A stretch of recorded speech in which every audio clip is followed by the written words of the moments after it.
Hi, and thank you for joining me on today's live session. So today's live session we are going to be covering You Are Too Expensive.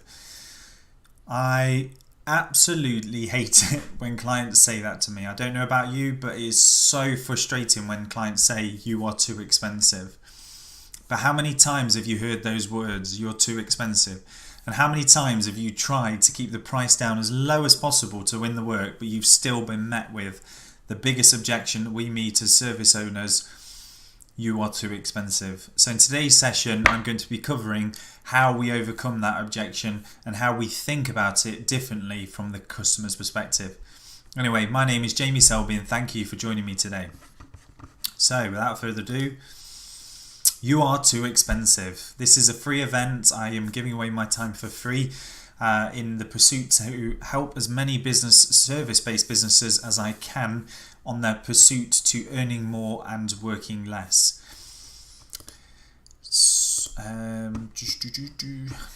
Press the wrong button. Even on a live it can go wrong.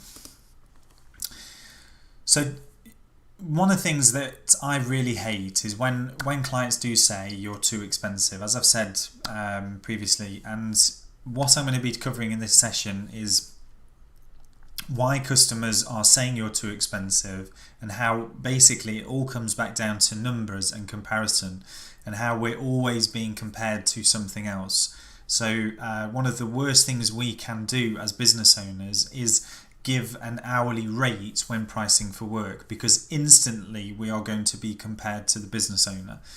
So let's take example client number A, and client number A is earning £15,000 a year.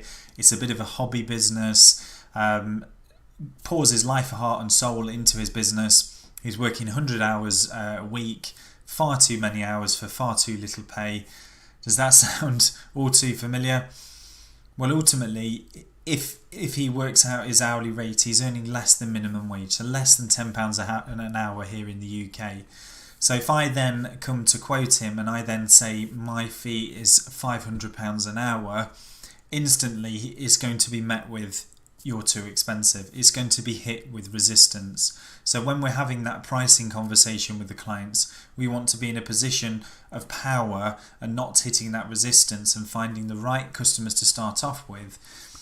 But that's a whole new another webinar. So who am I? So my name's Jamie Selby. I'm really pleased to be here sharing my knowledge and experience with you. I've been trained by some of the biggest, brightest, best minds in the world.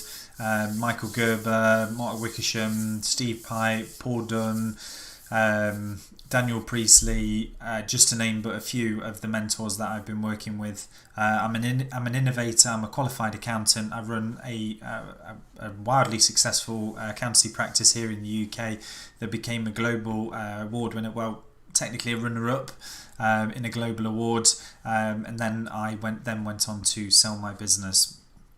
So that's just to give you a bit of information about me and that I'm not talking nonsense. So I want to play a little bit of a game with you here, and I really want to get you thinking and opening your mind. So if you can be as interactive as you can in the comment section, that will be absolutely fantastic, and it will really help me during this live session. So I'm going to pick a service that I know very, very well, and I've helped thousands of bookkeepers price their services more profitably, basically earning more money and working less. And something I'm exceptionally proud of. But bookkeeping, as we can see on the screen here, this is the technical definition: the recording of a business's transactions such as sales, purchases, payments and income, etc.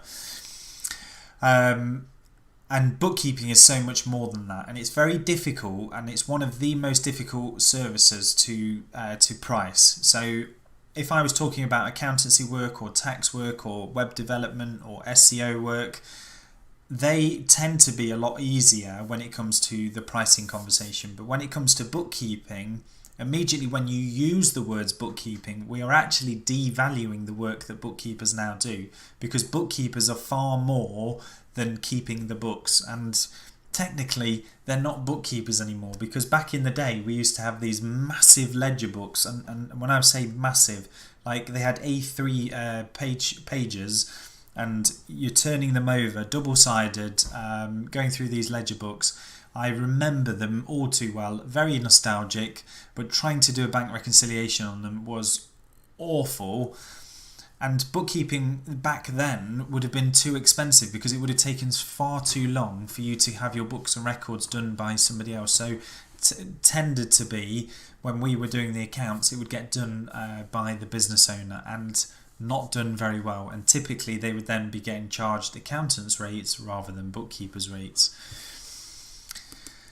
So if I was to just tell you a service, so bookkeeping, and please do get involved. And I'm not going to tell you anything about this bookkeeping service. I'm just going to say that I'm a bookkeeper. So all I do is I process the sales, the purchases and receipts, and that's it. That's all I'm going to tell you. Now, just below, any small business owners, any bookkeepers, please do put a monthly amount that you would be prepared to pay for a bookkeeper. So I'll wait for 10 seconds, see what's okay. See what answers we get. Come on, don't be shy, get involved. Just put the monthly amount. There's no right or wrong answer. And you see that there'll be some differing answers coming up here. So hopefully you can see there's some different answers coming up on the feed.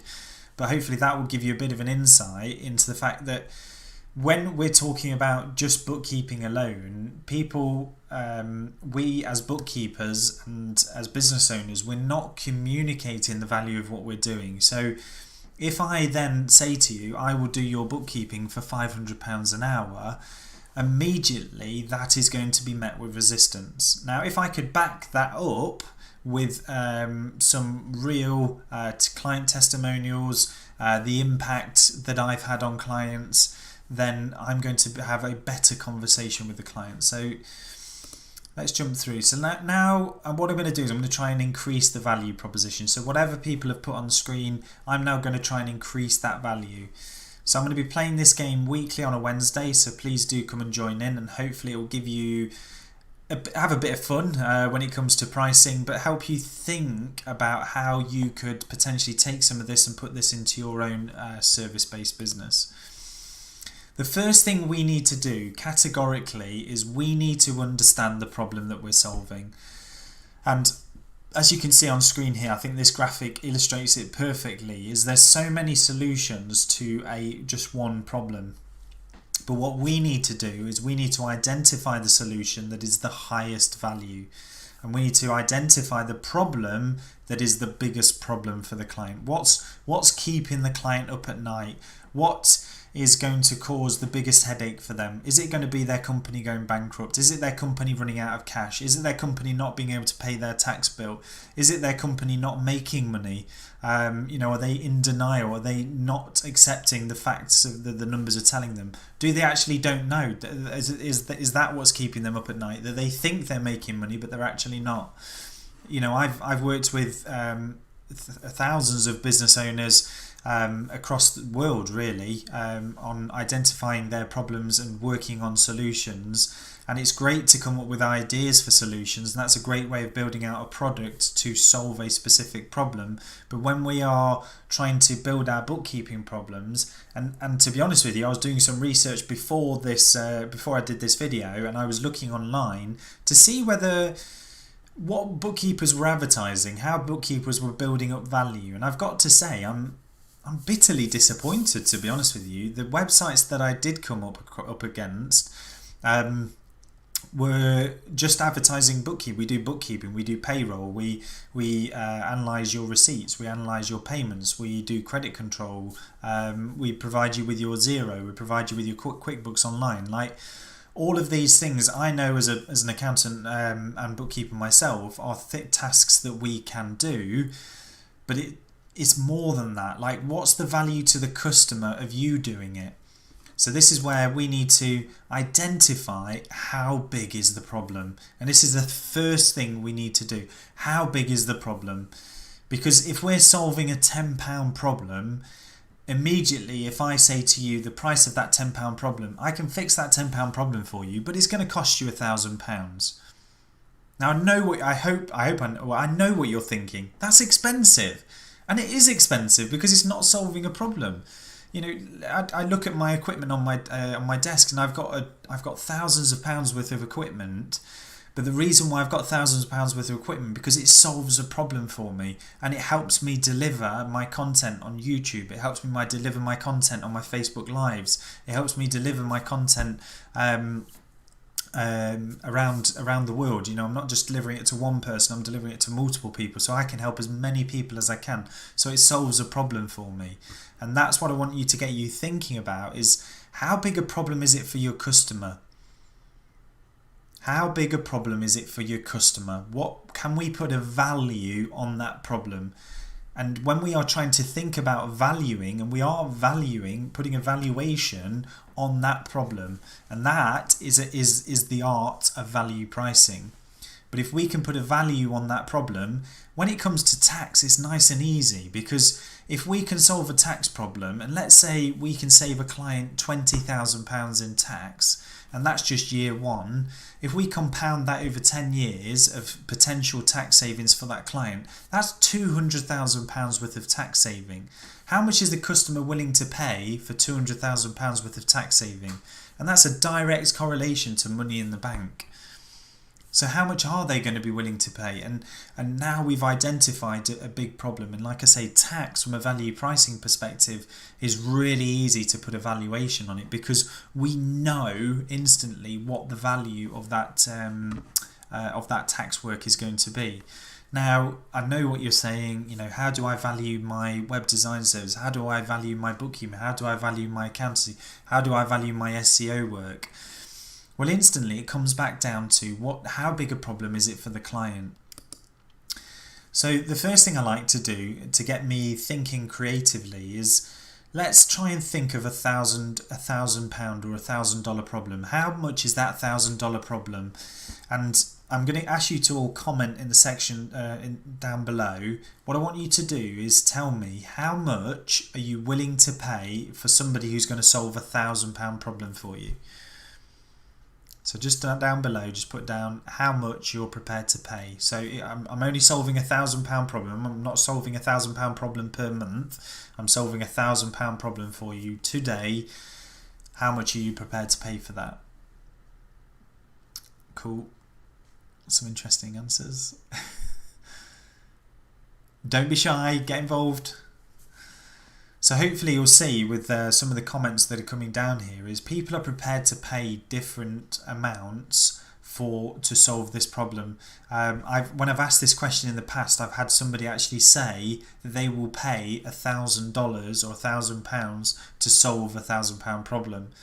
They did go on to say that £1,000 problem might be compounded by all the other by the compound effect of that saving. So for example, if I could save you £1,000 today, if we compound that over the years, that could, over 10 years, that could be worth £10,000 to you. So it might be worth you actually paying £1,000 for that problem.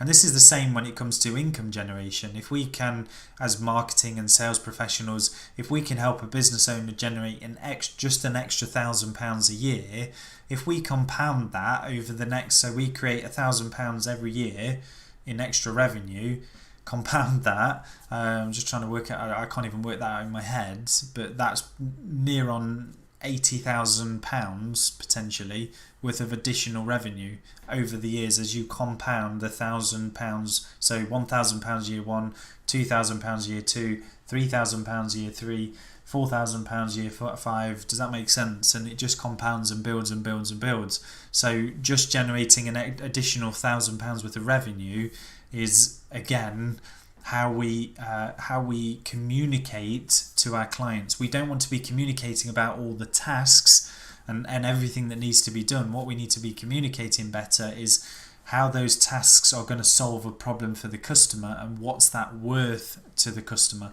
And obviously we don't know, because we don't know what somebody's maximum willingness to pay is. We don't know that, you know, we're not going to go straight into a meeting and go and hit it bang on the nail. Never are we going to do that. It is so difficult. And if you do that, please do share in the comments below, and we will have a chat as to how you did that. And I will love to bring you on live on one of these Wednesday sessions to share your story.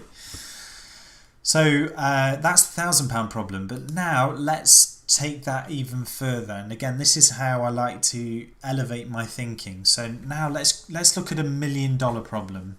We could go to $1 billion problem, but I'm not going to go that high right now. Let's go for $1 million problem, and let's, in the comment section below, how much are you prepared to pay if I could solve $1 million problem for you today?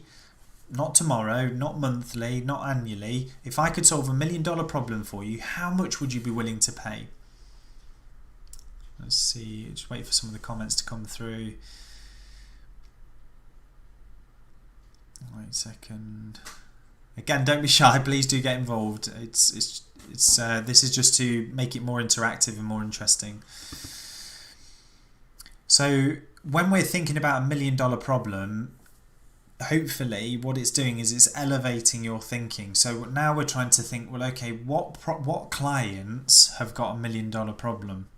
And if the clients that you're working with have not got $1 million problem, then you're always going to find it difficult to charge those higher prices. Because if your clients have only got $1,000 problem and you come at them and quote them $10,000 to solve a $1,000 problem, it's going to be a very difficult sell. Now, if that's a $1,000 problem that's going to compound over year on year on year, so for example, if you were to build a sales funnel out for someone and that was to only generate them £1,000 a year, so maybe, and we're going to ignore the cost at the moment, but it's going to generate £1,000 a year every year for life.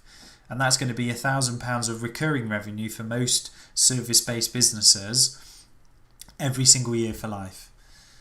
So what's that worth now? Well, if you compound that over 10 years, and I will do the maths after this webinar, and I'm going to put it in the comment section, we're going to be talking nearly £80,000. So when we quote, if I was to quote £18,000 or even £20,000 to build a sales funnel, is it worth it for generating only £1,000? I would say yes.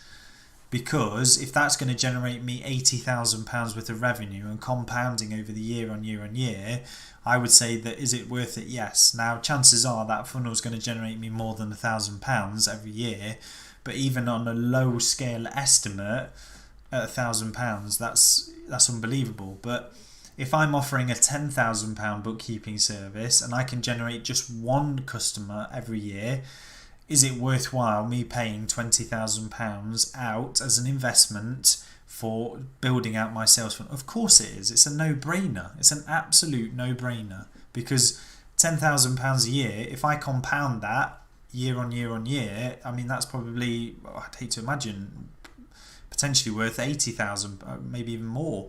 £800,000. I don't know. I'm going to do the maths, and I apologise for that. I should have done my maths before, but when you're doing these live sessions, you just the content just comes out. So I haven't pre-programmed this, or so to speak. But again, when we're thinking about $1 million problem, what we're doing is we're trying to elevate our thinking. So we're going from 1,000 to 10,000 to 100,000 to 1 million, and we're always adding on a zero to help our thinking as to how we could potentially win a customer that's potentially going to pay us a percentage of that $1 million. And if we can solve that problem, and again, think about it now during these COVID times, we've got some very big businesses that are really struggling for cash flow. Now, it could be that they're spending lots of money on their bookkeeping service, and that's where we can come in. So anyway, if you liked this, please do like and share this. If you've enjoyed this session, any key takeaways, please do share below. If you have any questions, please do reach out to me. I'll be more than happy to answer any questions that you do have. Please do follow me. So I've got a Facebook group, and I'll be sharing a link to the Facebook group in the comments below. So please do come and join me. Anyway, I hope you've enjoyed today's session. I love doing these sessions, and I'm here to help you earn more and work less. Anyway, thank you ever so much. My name's Jamie Selby. Take care.